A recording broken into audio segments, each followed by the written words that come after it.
Olá, uma boa tarde para você. Começamos agora mais uma edição do Agricultura BR. Olá, uma ótima tarde. Seja muito bem-vindo. Bom início de semana a todos. Hoje é segunda-feira, 23 de outubro. Acompanhe com a gente que vai ser destaque nesta edição.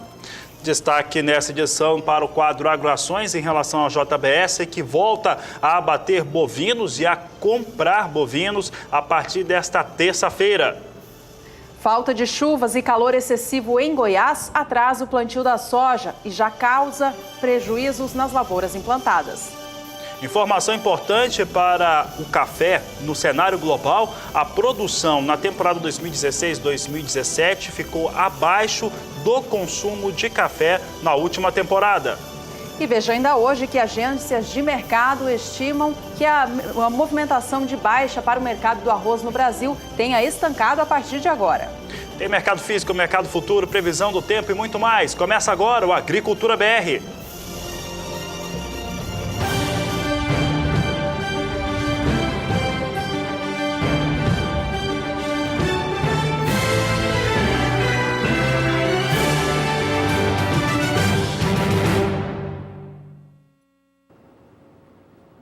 A empresa de alimentos Camil ofertou em setembro deste ano ações na Bolsa de Valores de São Paulo, a B3. Ao longo desta edição, a gente vai mostrar para você como foi e como tem sido o desempenho desta empresa de alimentos do Brasil na Bolsa de Valores e como seus papéis têm se movimentado no dia a dia.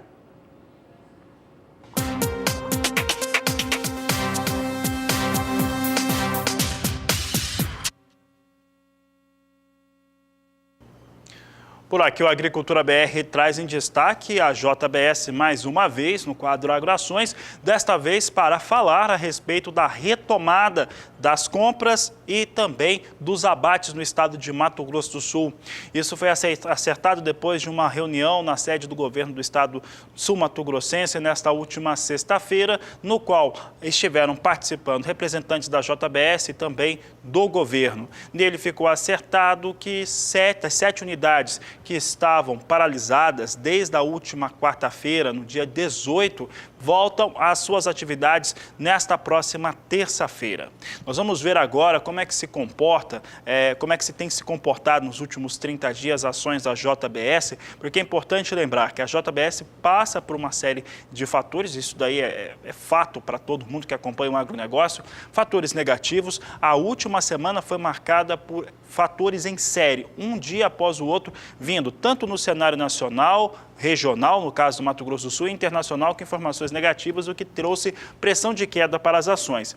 Aqui você observa que os últimos 30 dias para a JBS, negociada sobre a sigla JBS S3, no dia 22 de setembro, o valor era de R$ 8,32, no dia 29, R$ 8,50, no dia 3 de outubro, R$ 8,80, no dia 9, R$ 8,42, no dia 20 de outubro, R$ 7,95. É importante lembrar que a companhia ficou fora das compras desde quarta-feira 18, após a decisão do juiz da primeira vara de direitos individuais homogêneos de Campo Grande, Alexandre Antunes, que tomou no dia 9 de outubro a intenção de bloquear bens equivalentes aos incentivos fiscais no valor de R$ 730 milhões solicitada pela CPI. Essa CPI ela foi feita na Assembleia Legislativa do Mato Grosso do Sul pedindo esse bloqueio de R$ 730 milhões.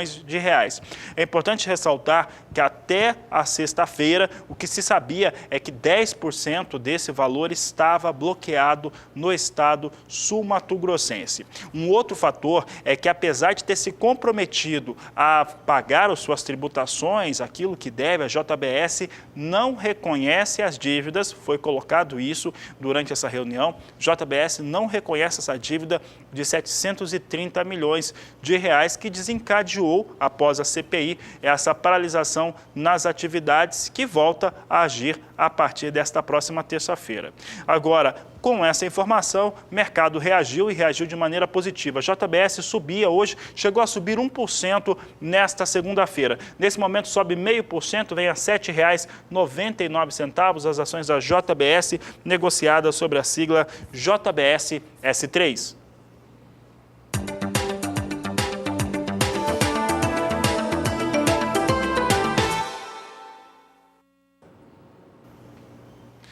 Por aqui o assunto agora é soja. Nós vamos trazer aqui alguns dados importantes que foram divulgados durante esse mês de outubro, principalmente pela Conab. O mês de outubro é marcado pela divulgação do primeiro levantamento de safra da estatal brasileira e foi o que aconteceu, trazendo números que ficaram muito parecidos com aqueles que estavam sendo divulgados pelo Departamento de Agricultura norte-americano até então.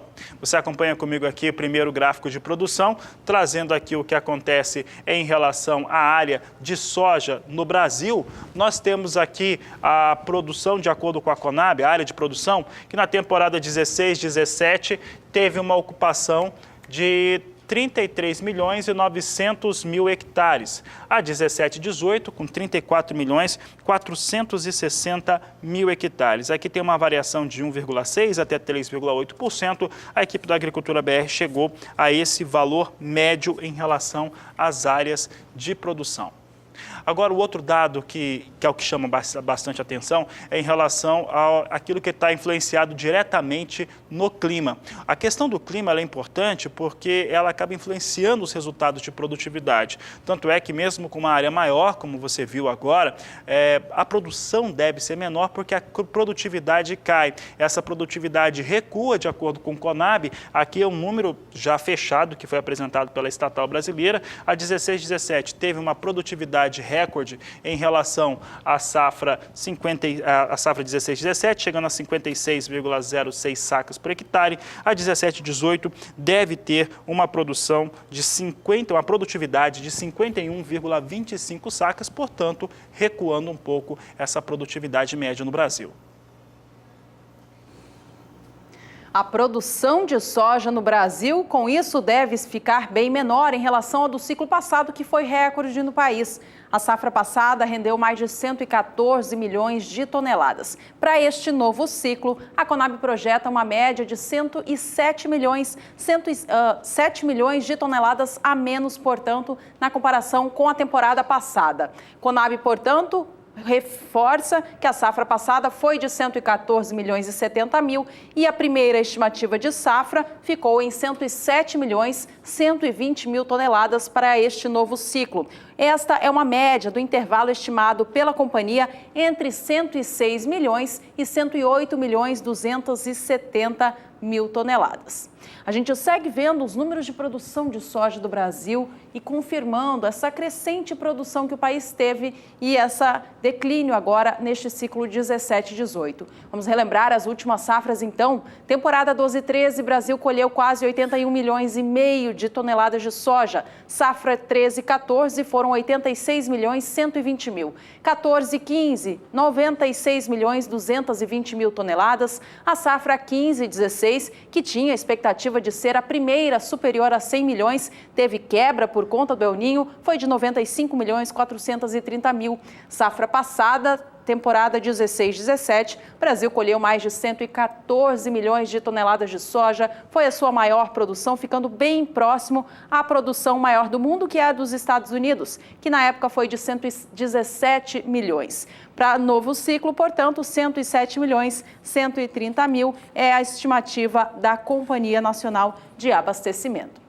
Olha, apesar de ter reduzido bastante essa expectativa de produção, a Conab reduziu apenas um pouco a expectativa de consumo de soja do Brasil e as exportações também foram reduzidas, mas em apenas 1 milhão de toneladas. A gente acompanha agora o quadro de consumo e de exportações de soja feitas pelo Brasil e essa primeira expectativa da companhia, então.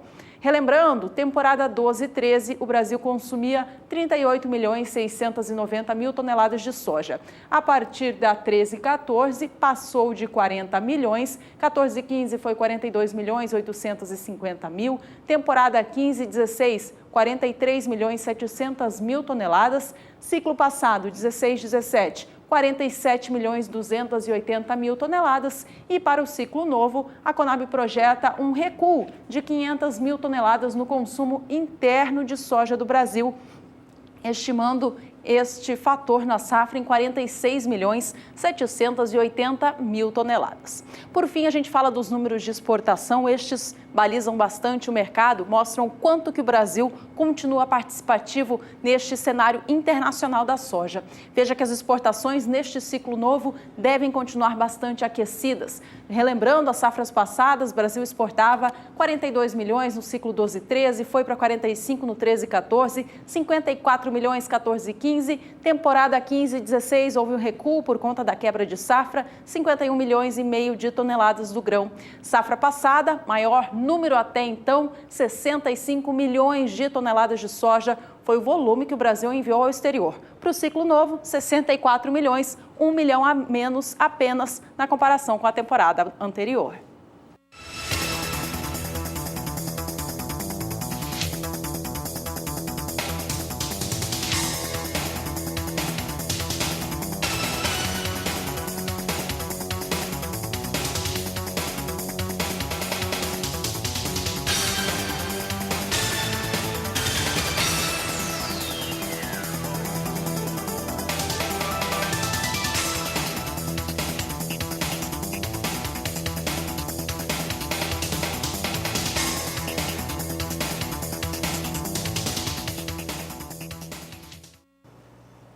E o Instituto Mato Grossense de Economia Agrícola trouxe números atualizados para a sua expectativa em relação à safra de soja 2017-2018 e acabou trazendo também um comentário importante a respeito do que pode acontecer em relação à safra de milho, a segunda safra, que é a safra de milho no estado do Mato Grosso. Bom, o primeiro fator, que é aquele que nós sabemos, as reportagens que trazemos diariamente e a participação do produtor, do telespectador, apresenta realmente queda na questão de estar plantando, de cultivo mesmo, de semeadura. Vem muito atrasada essa situação de cultivo no estado do Mato Grosso por conta da irregularidade nas chuvas. Esse é um fator que já ocorre, já se sabia que estivesse acontecendo. De acordo com os técnicos do IMEA, isso pode trazer algum impacto para a produtividade, posteriormente produção de soja, mas ainda eles afirmam que está muito cedo para trazer tais afirmativas por conta do desenvolvimento da lavoura. Por outro lado, acreditam que isso pode impactar no início do cultivo da safra de milho, da segunda safra, e aí sim trazer prejuízos para o cereal. Vamos mostrar agora como é que está a estimativa de produção de soja no Mato Grosso, que deve produzir aí cerca de 28% de toda a produção brasileira. Aqui nós temos dados do IMEA e da Conab. Mato Grosso, de acordo com o IMEA, chega a 29.230.000 toneladas.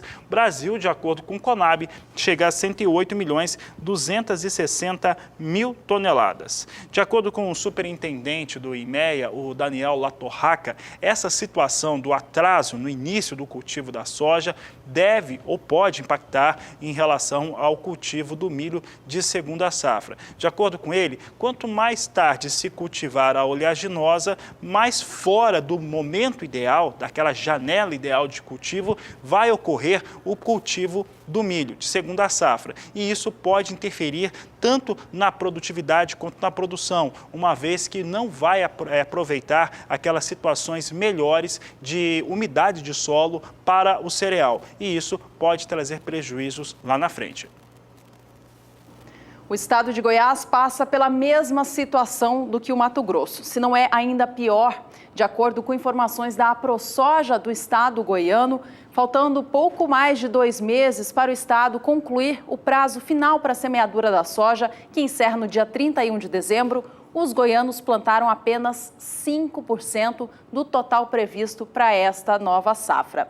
A falta de chuvas atrasa o plantio e o calor excessivo já preocupa, porque traz prejuízos já nas lavouras que foram implantadas. De acordo com a AproSoja, cerca de 170 mil hectares apenas foram semeados, o que equivale a 5% do ciclo novo. Nesta mesma época do ano passado, o plantio da temporada 16-17 alcançava cerca de 15%. Os dados mostram, portanto, atraso no plantio da soja no estado de Goiás. As chuvas que caíram no fim do mês de setembro e início de outubro incentivaram os produtores a entrarem com as máquinas no campo e aqueles que o fizeram agora enxergam o prejuízo acontecer nas lavouras, porque as chuvas depois não retornaram nem sequer de maneira pontual. Alguns produtores, em especial os do sudoeste goiano, que é a principal área produtora no estado, já relatam morte de plantas e também escaldadura, que são causados pelo calor excessivo que tem feito no estado de Goiás. Com isso, o estande das plantas, ou seja, a população de pés em determinada área, deve ficar deficiente. Esse atraso no trabalho do plantio da safra de soja deve também impactar no plantio do milho de segunda safra por lá, assim como é a preocupação também dos demais estados produtores. Por enquanto, a ProSoja Goiana continua estimando a produtividade média das lavouras neste ciclo em 52 sacas e meia por hectare, o que pode ainda render uma produção de 10,5 milhões de toneladas do grão.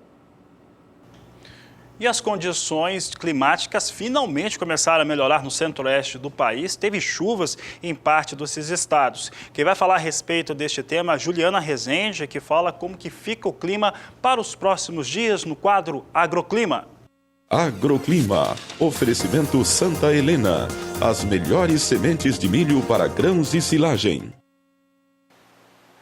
Olá, boa tarde a todos. Os produtores de soja agora da região centro-oeste é que vão começar a ter cenários mais otimistas para o início do plantio, especialmente para aqueles produtores que ainda não começaram as atividades de plantio. O último final de semana agora foi de chuvas já na região, só que essas instabilidades se concentraram principalmente no extremo sul do Mato Grosso do Sul. Por conta disso, é que a disponibilidade hídrica do solo aumentou bastante, agora alcançando até índices de 90% nas áreas em rosa. Mas as áreas ainda do Mato Grosso e também de Goiás ainda seguem precisando de chuva para aumentar essa disponibilidade hídrica e garantir um bom desenvolvimento para as lavouras.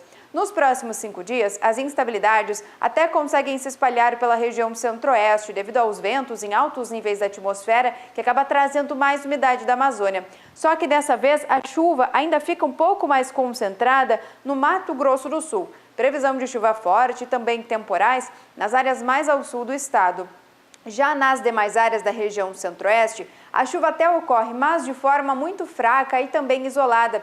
Essas instabilidades, grande parte do Mato Grosso e também de Goiás, não tem potencial para aumentar a disponibilidade hídrica e garantir um bom crescimento das lavouras. É somente a partir da próxima semana que aí sim tem previsão de chuva abrangente em grande parte da região centro-oeste e com volumes significativos. Agora, a umidade do solo ainda deve seguir mais alta, principalmente no Mato Grosso do Sul, porque a chuva vem de forma mais expressiva no estado sul-mato-grossense. Os acumulados tendem a alcançar até 70 milímetros, enquanto que no Mato Grosso e também em Goiás, as instabilidades ganham mais intensidade e na maior parte desses estados, a disponibilidade hídrica do solo deve seguir aumentando por conta dessas chuvas, porque o acumulado agora tende a alcançar até 30 milímetros em grande parte do estado goiano e também nas áreas mais ao norte e sul do Mato Grosso entre o período do dia 29 de outubro até o dia 2 de novembro. A partir do período seguinte, essas instabilidades ainda devem persistir na região centro-oeste. Agora, a chuva ainda deve ganhar mais intensidade no leste do Mato Grosso, Goiás e também em algumas áreas do nordeste do Mato Grosso do Sul.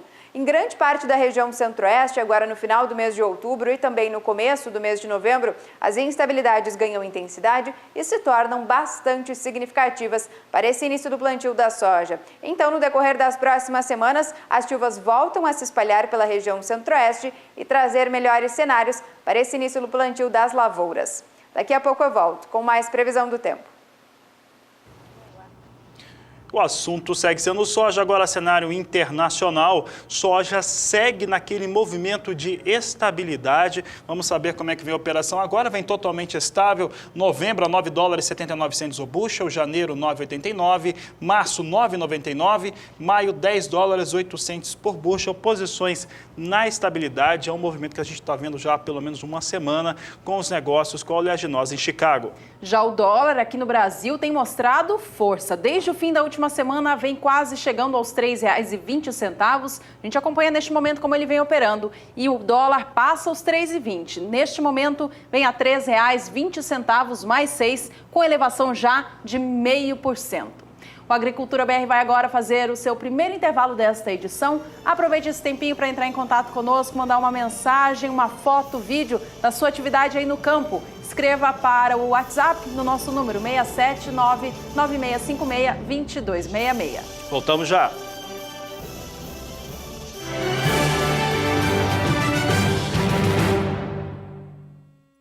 O clima chuvoso que persistiu sobre o Rio Grande do Sul nos últimos dias continua achatando a expectativa de colheita das culturas de inverno cultivadas no estado. De acordo com a Emater Gaúcha, muitos produtores estão recorrendo ao Proagro porque há insuficiência de produto para até pagar os custos de produção. A canola, por exemplo, está em fase de colheita. A produtividade média das lavouras mostra o resultado desastroso deste ciclo, que teve um clima desfavorável à cultura desde a fase inicial de plantio.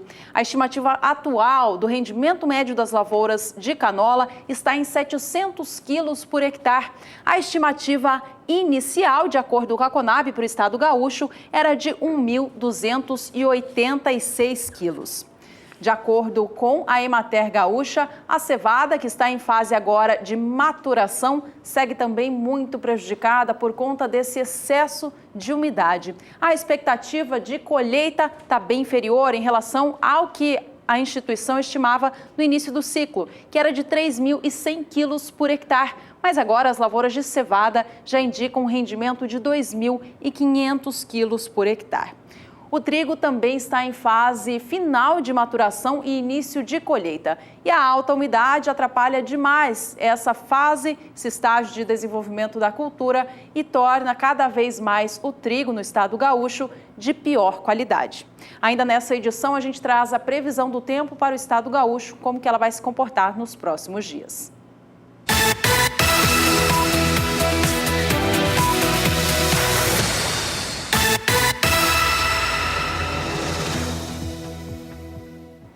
Chegou a hora dos indicadores do milho aqui no Agricultura BR para você saber como está o mercado do cereal no cenário físico do Brasil. A gente começa mostrando o estado de Goiás, que nos últimos 15 dias mostrou elevação de 2,25% para o valor médio da saca do cereal no estado. Vamos acompanhar os números então. Estado goiano em destaque e elevação para a saca do milho. No dia 9 de outubro, cotação média estadual estava em R$ 24,50 a saca. No dia 13, subia para R$ 24,94 e alcançava os R$ 25,00 na média no dia 17 de outubro. O patamar se manteve assim até o fim da semana passada e nesta semana abre a segunda-feira já com valorização. R$ 25,05 é o preço médio do milho praticado hoje em Goiás.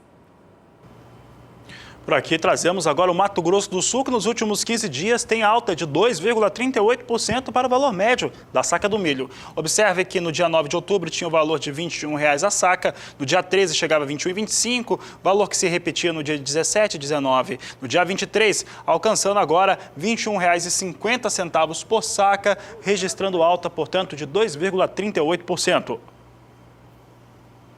Já o estado do Mato Grosso tem elevação de 1,45% nessas últimas 2 semanas. Preço do milho também tem reagido bem por lá. Lembrando que o estado tem um patamar de preços menor em relação aos demais estados da região centro-oeste e também do país. No dia 9 de outubro, a cotação média do milho no Mato Grosso era de R$ 17,25 a saca. O patamar se manteve assim até o dia 11, quando no dia 18 subia para os R$ 17,50. O valor do milho no Mato Grosso continua na média de R$ 17,50 nesta segunda-feira, dia 23 de outubro, registrando, portanto, elevação de 1,45% em 15 dias, o equivalente a 0,25 centavos por saca.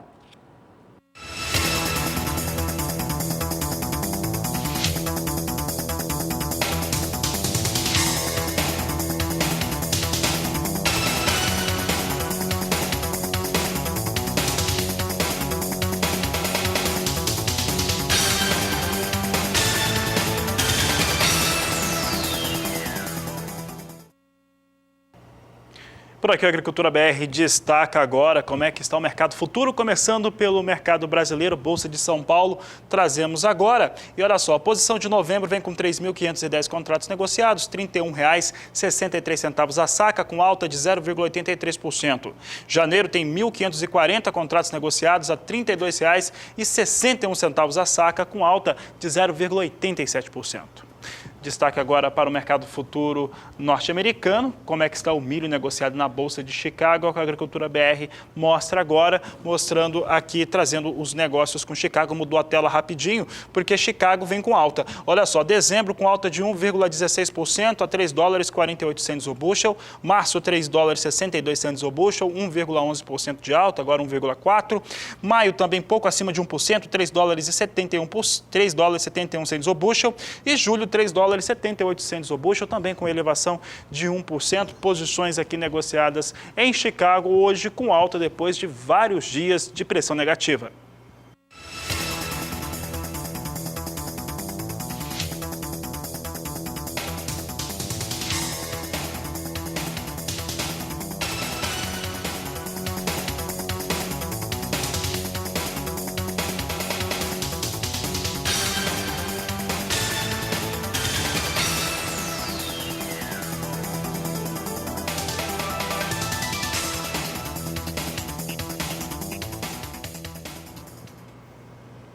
No próximo bloco, a gente fala sobre a chegada de uma frente fria no sudeste do país neste último fim de semana e se ela atingiu as áreas produtoras de café. E por falar em café, a temporada 16-17 teve consumo maior que a produção, de acordo com a OIC.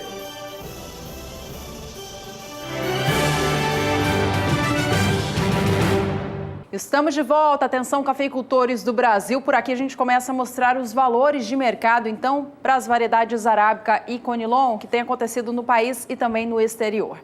A gente começa falando sobre conilon, produzido em especial no Espírito Santo e também Rondônia e Bahia. O mercado do grão operou com forte pressão nos últimos meses, influenciado pela safra positiva deste ano de 2017. Depois de 3 anos de seca severa, o estado capixaba conseguiu produzir mais neste ano e, com isso, trouxe maior disponibilidade do grão no mercado. O cenário rebaixou os valores, que agora se encontram em patamares baixos, sendo uma média mais baixa desde maio de 2016, de acordo com os números apurados dia a dia pelo CPEA. O fim da última semana, no entanto, trouxe algum movimento diferente no mercado. A queda estancou e os valores agora parecem ter encontrado um novo piso. A gente acompanha como estão as cotações, tomando como base o estado capixaba. Veja que no dia 18 de outubro, no meio da semana, quarta-feira, cotação média da saca de 60 quilos do grão estava cotada a R$ 377,51. Os valores já vinham bastante pressionados de meses atrás. Na quinta-feira do dia 19, o mercado reagiu um pouquinho para cima e na sexta também, parando essa queda brusca de preços. Semana passada encerrou, portanto, com o valor do conilon tipo 6, peneira 13 acima, a R$ 378,94. Essa pequena recuperação aqui, no entanto, não quer dizer alta para o conilon, pelo contrário, os valores seguem bastante achatados, queda no acumulado do mês já chega próxima a 4,5%. Destacamos agora o mercado futuro. Referência para o conilon aqui no Brasil são os negócios com café robusta na Bolsa de Londres. Acompanhe conosco como é que vem a operação por lá. Hoje, posição de mais curto prazo vem estável com $2.021 por tonelada. Janeiro, com alta de 0,35%, $1.972 a tonelada. Março, $1.946 a tonelada. Maio, $1.952 a tonelada. Aqui fica claro que a posição de novembro ainda com piso de $2.000. As demais se distanciando, afinal temos aí resultado de campanha, resultado de safra, principalmente por parte de produtores no Oriente, em especial Vietnã, que é o maior produtor e exportador desta variedade no mundo.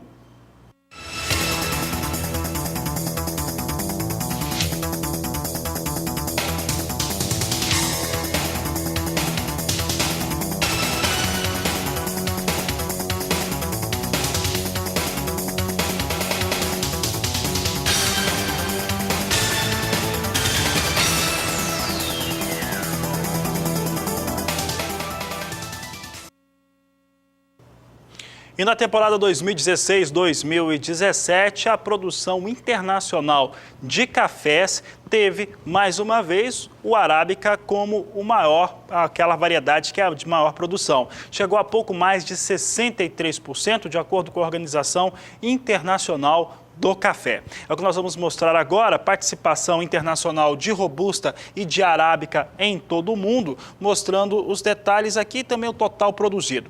O café Arábica teve uma produção de 97 milhões e 300 mil sacas, se totaliza 63,2% do total. Café Robusta alcançou 56 milhões e 600 mil sacas de café, ou 36,8%.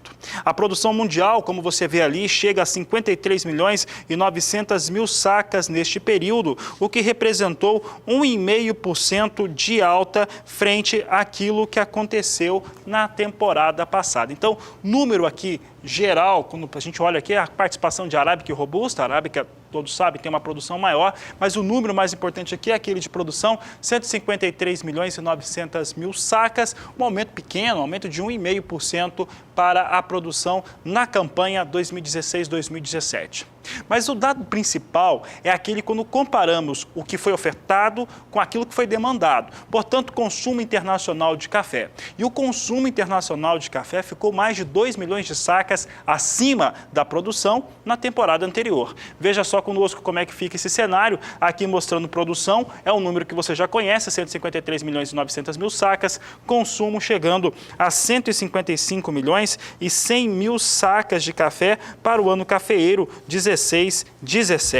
Esses dados de produção e consumo de café constam do relatório sobre o mercado de setembro da Organização Internacional do Café, na qual o Brasil é país membro e é sediado em Londres, lá na Inglaterra, que traz esses dados aqui que são importantes para se imaginar mercado. Então, produção inferior àquilo que foi consumido na campanha 2016-2017. Bom, vamos falar agora do mercado do café Arábica. Esse tem tido muito assunto nas últimas semanas, porque o setor vê os valores caírem com muita força no cenário internacional. Toda essa queda também é influenciada nos valores aqui no Brasil. O Brasil viu os valores do Arábica caírem muito nos últimos períodos, fator que até paralisou as negociações. O cafeicultor brasileiro considera o valor hoje em dia de mercado muito baixo, quase nem cobre os custos de produção em alguns casos e com isso segura a sua produção. O que aconteceu para baixar tanto estes valores foram as notícias do clima aqui no Brasil. O retorno das chuvas sobre a região sudeste do país no início deste mês de outubro induziu a principal florada do grão, indicando, portanto, o início da safra de 2018. O mercado, de acordo com especialistas, enxerga o que acontece no momento e não no futuro. E com isso, se baliza com estes acontecimentos pontuais para baixar as cotações. De acordo com especialistas, a florada atual de Arábica do Brasil não está em tão boas condições assim, porque o clima ainda precisa ser muito positivo em várias etapas do desenvolvimento da lavoura para que o Brasil colha uma safra satisfatória no ano que vem. Há muita incerteza ainda sobre essa futura temporada do grão do Brasil. Aqui no país, o que a gente viu acontecendo nos últimos dias, a última semana, foi alguma recuperação de mercado. O mercado começa a enxergar essa situação de incerteza climática e também quanto à futura safra e, com isso, está segurando os valores. O CPEA apurou o preço no estado de São Paulo na semana passada e mostra isso acontecendo. Veja que a segunda-feira da semana passada, dia 16 de outubro, registrava o valor de R$ 439,72 para a saca de 60 quilos do grão tipo 6, classificação bebida dura para melhor.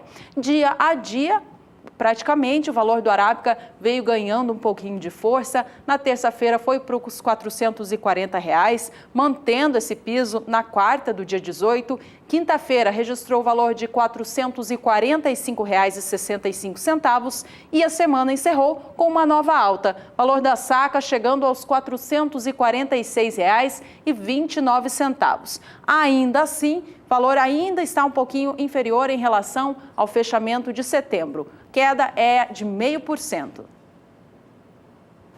Por aqui vamos saber como é que veio o Arábica no mercado futuro de Nova York. Você acompanha conosco os números agora de negociação.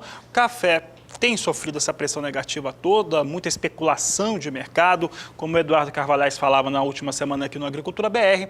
Temos hoje números próximos à estabilidade, mas com cenário de alta. Posição de dezembro vem a $1,25 a libra peso, com elevação de 0,23%. Março, $1,29 a libra peso, com alta de 0,15%. E maio, $1,31 por libra peso, com alta de 0,15%. O dólar hoje vinha em alta, uma alta que fazia com que a moeda americana estivesse ali na marca dos R$ 3,20. Hoje, então, dando uma situação um pouco melhor para o cafeicultor, longe daquilo que poderia ser, mas uma situação um pouquinho melhor do que aquela que estávamos acompanhando até o fechamento da semana passada.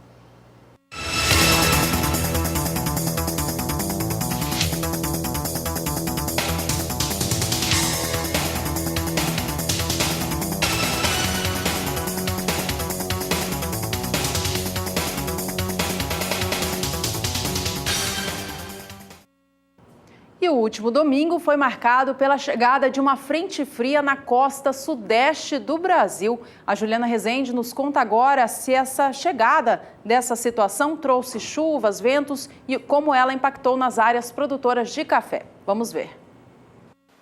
O domingo foi marcado pela chegada da frente fria na costa da região sudeste. Provocou chuva em grande parte do sudeste, trazendo instabilidades. A disponibilidade hídrica do solo em grande parte do sudeste ainda está mais elevada no estado de São Paulo e sul de Minas Gerais.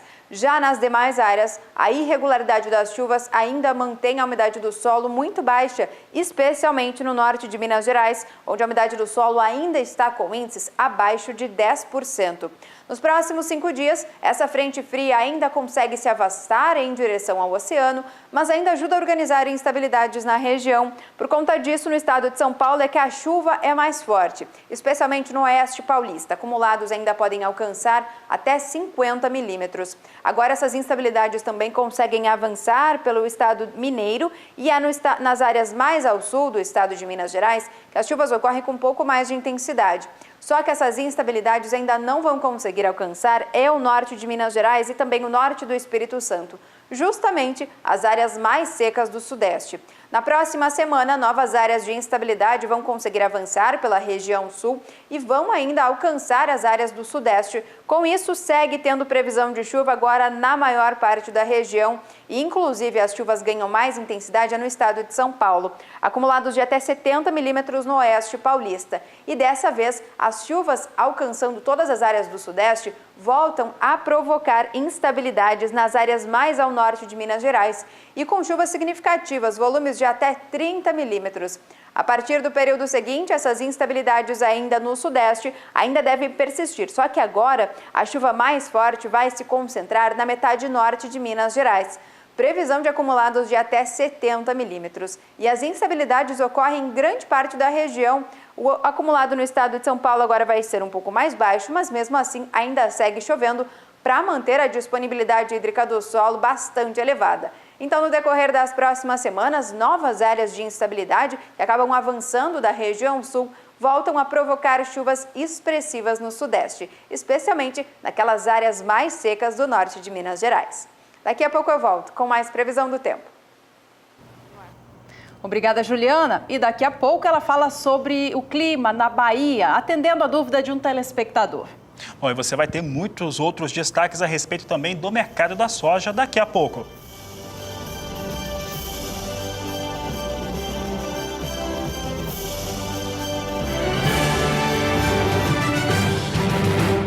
Estamos de volta com informações agora sobre o setor sucroalcooleiro do Brasil. A safra 17/18 de cana do país está em andamento, segue sendo colhida na região produtora do Centro-Sul e Norte e Nordeste brasileiro. O Adido Agrícola dos Estados Unidos no Brasil, que fica sediado em São Paulo, estimou nesta última semana a sua nova expectativa para a safra brasileira da fibra. De acordo com ele, os números seguem mantidos em uma safra de 645 milhões de toneladas. O Centro-Sul, principal região produtora, continua com previsão de 600 mil toneladas de cana para serem processadas e a região Norte e Nordeste em 45 milhões. De acordo com o Adido, o clima deve seguir melhor neste fim do ano de 2017 na região centro-sul do país, compensando a estiagem de julho e agosto. Isso deve compensar também o envelhecimento dos canaviais e, por conta dos tratos culturais aplicados pelos produtores, o volume estimado segue sendo positivo. De acordo com as previsões do Adido Agrícola dos Estados Unidos por aqui, o Brasil deve ter uma exportação maior de açúcar neste ciclo novo. Isso porque a cultura, a produção do adoçante deve ficar maior na comparação com o ciclo passado. Falando nisso, o Adido estima que 48,3% da cana que será processada ao longo deste ciclo no país vai ser destinada à fabricação do açúcar. Vamos acompanhar os números, então, para o adoçante aqui no Brasil, um dos principais produtos do superávit brasileiro. No ciclo 16-17, o Brasil produziu 36.150.000 toneladas do adoçante. Para a temporada nova 17-18, o Departamento de Agricultura, por meio do seu Adido Agrícola, estima a produção de 40.200.000 toneladas, um volume que fica elevado em relação ao ciclo anterior. Vamos agora acompanhar a expectativa de exportação do adoçante pelo Brasil e como ela varia de um ano para outro. No ciclo passado, o Brasil enviou ao exterior 28,5 milhões de toneladas de açúcar. Para a temporada nova, são estimados 29.600.000 toneladas.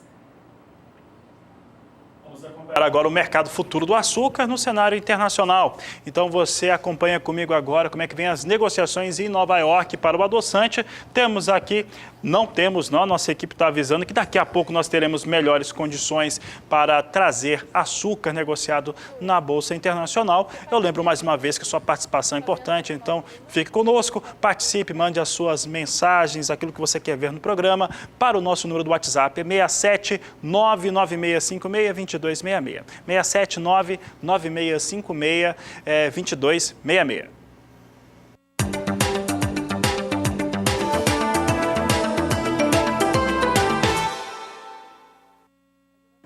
Mercado do trigo é assunto por aqui. A gente acompanha como que o setor tem negociado a sua produção. Lembrando que a safra 2017 do cereal está sendo bem negativa em relação à produtividade e também à qualidade desse material produzido. O clima foi instável, negativo para boa parte da cultura produzida no sul do país. O mercado sente essa baixa qualidade e também menor volume que vai ser colocado à disposição. Vamos acompanhar como estão os valores, então, no Paraná e no Rio Grande do Sul.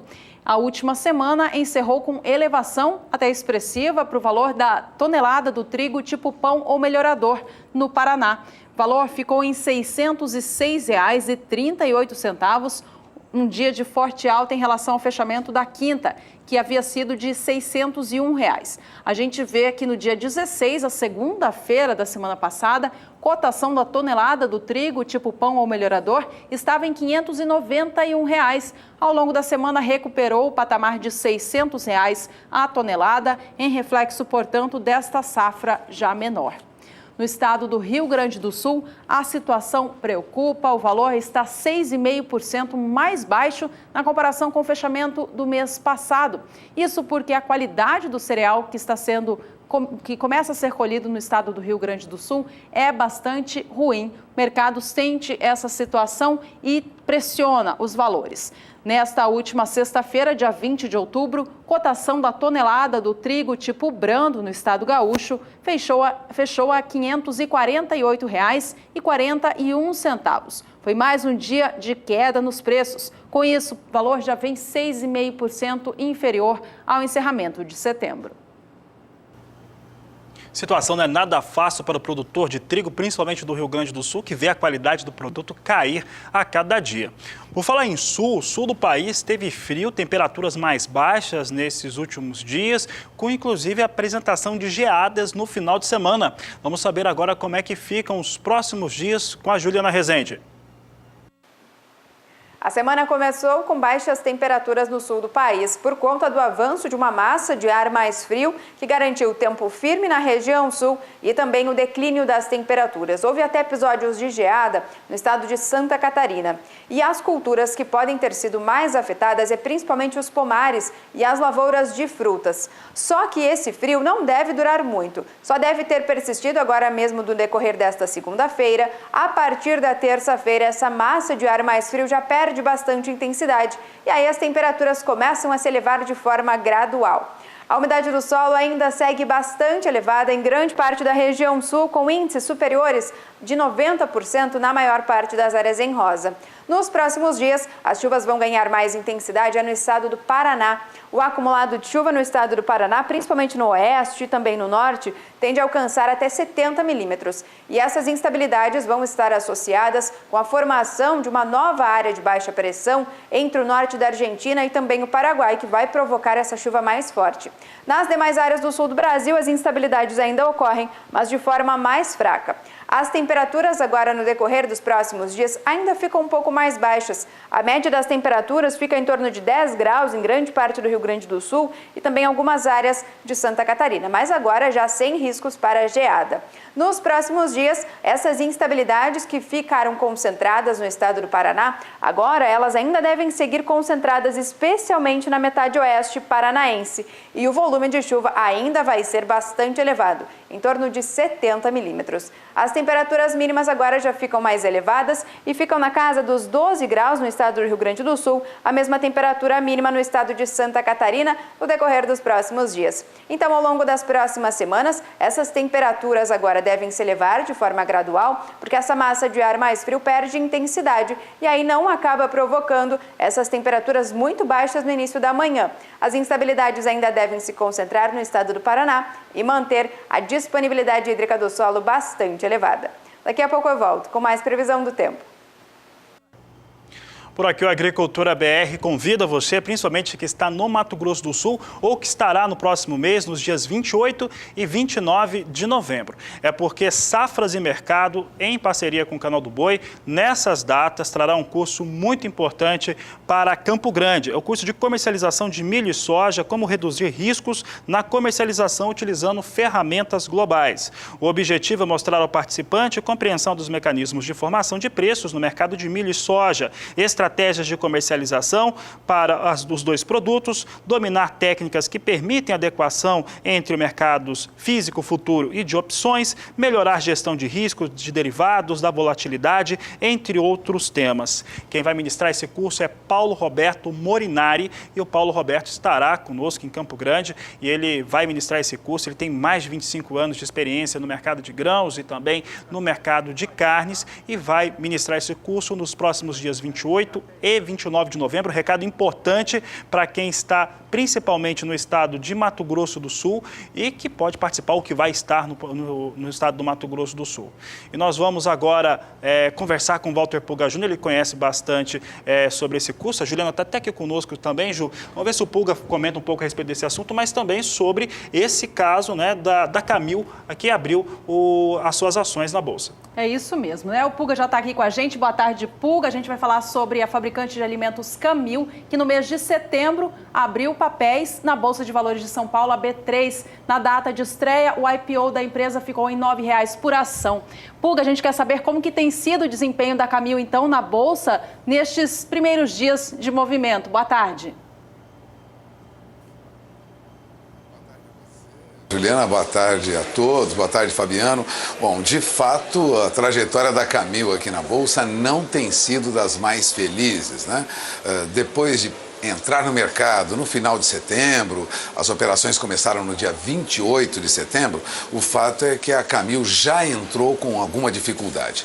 Não foi uma dificuldade exclusiva da Camil. Investidores de empresas em geral, que têm ações na Bolsa, tiveram dificuldade. Algumas até cancelaram a sua oferta pública de ações. A Camil insistiu, fez o lançamento, mas teve que reduzir as suas ações em pelo menos 15% do que previa inicialmente. Previa inicialmente vender ações até na faixa de R$13, mas baixou para R$9 o preço das ações. Esperava, vamos dizer, ser avaliada em 5,5 bilhões de reais esta empresa que tem mais de 50 anos de atuação no Brasil e está em outros países da América Latina, mas ela não conseguiu isso não. Resumindo, quando esperava recuperar, trazer com a oferta de ações quase R$1,5 bilhão de reais para o volume de negociações, não chegou a 1,1 bilhão, passou um pouquinho de 1,1 bilhão de reais. Bom, o caso da Camil ilustra, na verdade, que apesar do bom humor do mercado internacional, dos investidores de todo mundo com ações de empresas brasileiras, eles ainda estão bastante seletivos, na verdade, na hora de entrar em ofertas iniciais de ações. Bom, a Camil esperava chegar na Bolsa avaliada em 5,5 bilhões de reais, isso não foi possível. É uma empresa grande, vamos lembrar, tem mais de 4.400 funcionários, tem 27 plantas espalhadas por países da América Latina, 12 plantas apenas no Brasil. Recentemente fez uma captação de recursos através do CRA, Certificado de Recebíveis do Agronegócio, recolheu aí quase mais de 400 milhões de reais, mas sofreu um revés logo no início do mês. A Camil recebeu uma multa de mais de 270 milhões de reais da Receita Federal. E isso trouxe uma queda acentuada nos papéis da empresa, que se estavam na faixa de R$9, desabaram 3,25%. Essa multa repercutiu negativamente no mercado e mesmo com o esforço da diretoria da Camil de manter a empresa com números, dados até positivos, o fato é que as ações desabaram. Agora há pouco as ações da Camil perdiam mais de 1%. Você acompanha agora as negociações neste momento com papéis da Camil aqui na Bolsa, o código é CAML3, abriu a R$ 8,70, manteve no valor máximo em R$ 8,70, mas veja, chegou a ser negociada a R$ 8,50. A queda chegou a se aproximar de 1,5%. Neste momento, perde pouco mais de 1%. O último negócio, R$ 8,56. Veja que o fechamento na última sexta-feira estava na faixa de R$ 8,65. A expectativa é de que hoje os papéis da Camil saiam novamente. Agora, a Camil é uma empresa que está inscrita, faz parte do chamado novo mercado aqui na Bolsa. A diretoria da empresa tenta manter a empresa num patamar, vamos dizer assim, de credibilidade, porque ela participa desse novo mercado e é importante ressaltar o que é esse novo mercado aqui na Bolsa, na B3. Novo mercado é, na verdade, um conjunto de empresas que fazem parte, que entram no chamado mais avançado nível de governança corporativa. Essas companhias se comprometem, e isso é de forma voluntária, não é obrigação, a adotar práticas administrativas que excedem, são superiores ao que a legislação exige. Isso com referência à governança corporativa e aos direitos dos acionistas. Entre outros requisitos, as empresas listadas aqui no chamado novo mercado, como é o caso dos papéis da Camil, só podem emitir ações com direito a voto nas assembleias de acionistas, ou seja, o capital social dessas empresas é inteiramente constituído por ações ordinárias. Esse é o principal avanço do chamado novo mercado aqui em relação à legislação.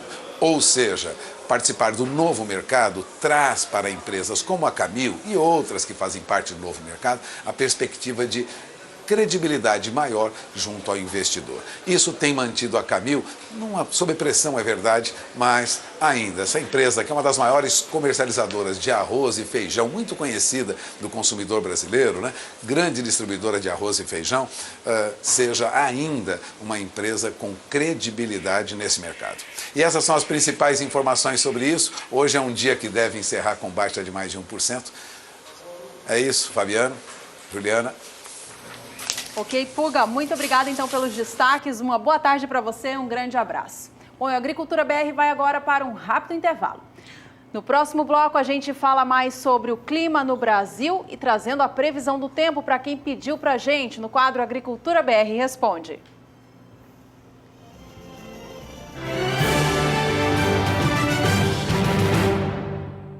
E o Agricultura BR, nas últimas semanas, exibiu reportagens muito especiais, mostrando um pouco sobre a agricultura, mostrando sobre o trabalho do produtor rural brasileiro. Tivemos aí semanas de comemoração, aniversário do programa, depois o Dia Nacional da Agricultura. Você vai acompanhar agora uma reportagem que mostra como que esse setor é importante e fundamental para o desenvolvimento de um estado, o Rio Grande do Sul. Ninguém desenvolveu mais a agricultura no mundo do que o Brasil. Nos últimos 30, 40 anos, a Revolução Verde tomou conta de todas as regiões brasileiras. Mais de 30% da área total do Brasil é tomada por terras cultiváveis. Ou seja, quase metade do país não é de cidade, e sim de regiões agrícolas em pleno desenvolvimento. Nós temos uma reserva de terras que dificilmente outro país no mundo tenha. Se calcula em torno de 216 milhões de hectares ainda possível de serem utilizados aqui no nosso país.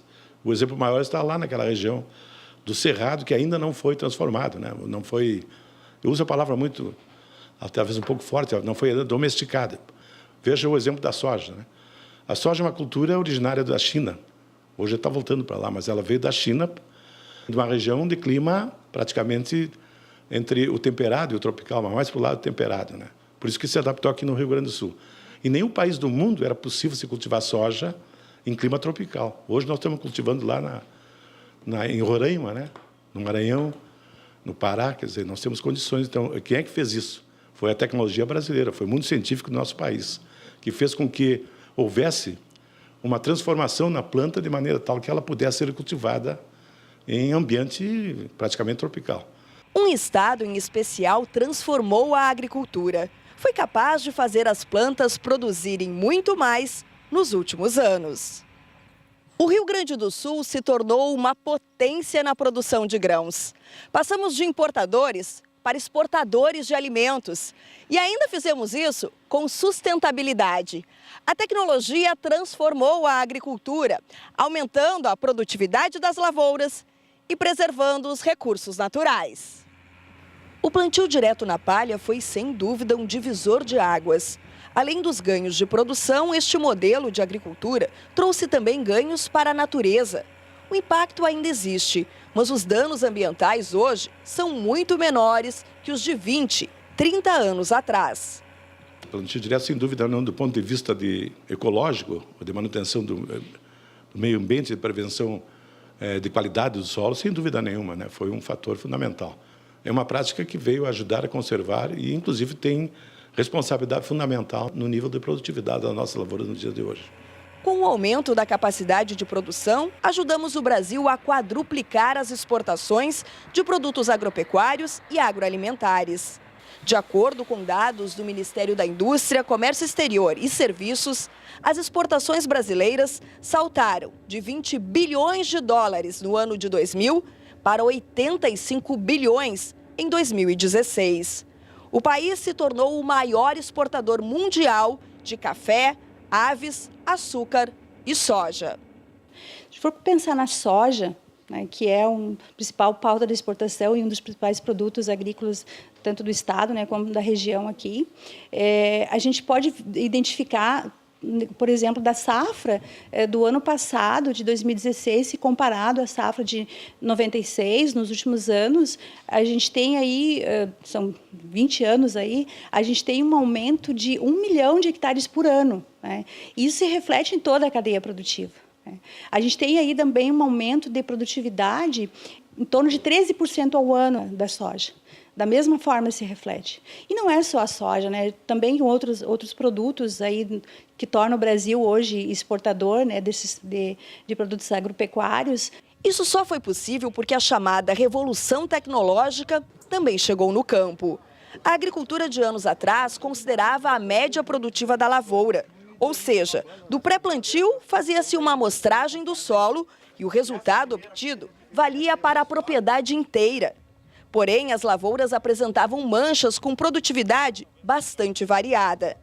A agricultura de precisão surgiu para sanar esse problema, utilizando mapas gerados via satélite, aliado a diversas ferramentas de manejo. A agricultura de precisão mostra ao agricultor as porções de terras mais produtivas, além de conseguir apresentar as áreas que merecem atenção. O mapeamento de fertilidade do solo, ele pode trazer esse benefício. Tu programar melhor tua adubação, tu saber qual adubo vai te dar a melhor resposta, né? Consequentemente, utilizar a quantidade de adubo na quantia certa, no local certo, vai fazer que tu aumente a tua eficiência. Consequentemente, aumentando a tua eficiência, corrigindo manchas de solo, corrigindo manchas de fertilidade, tu tem um potencial produtivo maior. E isso está se refletindo durante esses anos, né? O produtor ele vem investindo em palha, sistema de plantio direto aqui no sul. Ele está investindo mais em adubação de solo, através de agricultura de precisão, mapeamento e fertilidade de solo, equipamentos de alta tecnologia para você ter uma boa distribuição na hora da semeadura, na hora da aplicação, na hora da colheita dessa safra. Então são fatores assim que são extremamente necessários. Quem não partir para a alta tecnologia e ter essa produção estável, eu vejo que não conseguirá se manter muito tempo pela atividade. Vai dar espaço para outros produtores mais tecnificados. Mas não é só a mecanização que torna a agricultura melhor. As pesquisas em biotecnologia, nanotecnologia e transgenia são essenciais para o futuro promissor da agricultura. Nenhuma tecnologia, e são muitas, né? É um complexo imenso e permanente. Nenhuma tecnologia só pode ser avaliada individualmente, né? Tem que ter o conjunto. Por exemplo, assim, se vamos considerar como é que nós implantamos uma lavoura, né? Nós temos que partir lá da análise do solo para ver qual é as carências que há, para ver as necessidades de nutrimentos para as plantas, né? Nós temos que pensar na variedade, nós temos que pensar no espaçamento, na densidade de semeadura, nos métodos de cultivo, em todas as práticas culturais que vão desde controle de plantas daninhas, controle de doenças, controle de insetos. Então, não se pode pensar uma tecnologia individualmente. É o conjunto que traz o sucesso para a lavoura e para a agricultura, né? A agricultura é uma arte, então? Sim, é uma arte e uma ciência. Se diz que, isso desde os antigos, né? Porque tudo começou... Imagina assim, quando o homem era apenas ele começou como caçador, né? Depois como... caçador, ao mesmo tempo pescador, a gente diz, né? Mas depois ele foi como um coletor, coletava as plantas, né, que está na natureza, e aprendeu que uma semente colocada no solo fazia regenerar uma planta nova para produzir de novo aquela semente. Então, vem de semente a semente. Isso é todo um processo e continua hoje, né? Só que, nessa caminhada da agricultura pelo mundo, nós temos, então, hoje um complexo imenso de tecnologias que foram geradas e o conjunto é que tem que ser analisado. E o futuro na agricultura está mais próximo do que imaginamos. Essa missão que o nosso país tem, né, de alimentar o mundo, é, sem dúvida nenhuma, uma verdade indiscutível, né? Nós temos a possibilidade, desde que o mundo político não atrapalhar, nós temos a possibilidade, né, de fazer com que o nosso país seja, sem dúvida nenhuma, vamos dizer assim, o polo alimentador, né, dessa imensa população da nossa biosfera, né, terrestre, com praticamente 10 bilhões de habitantes.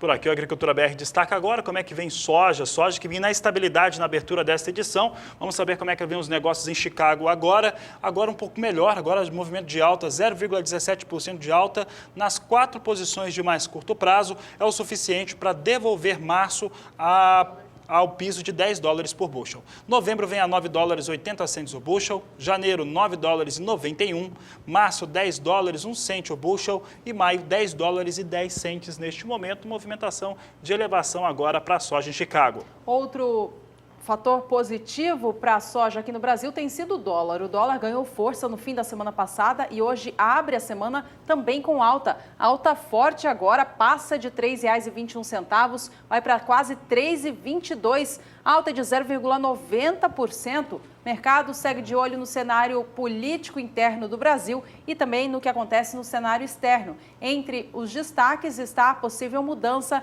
dos diretores do Banco Central dos Estados Unidos. Mais detalhes sobre o fechamento da moeda norte-americana aqui no Brasil e outros destaques do agronegócio do Brasil, você acompanha na terceira edição, às 5h20 da tarde. Este é o Agricultura BR. A inteligência e a transparência do agronegócio sempre com você. A todos, uma ótima tarde e até mais!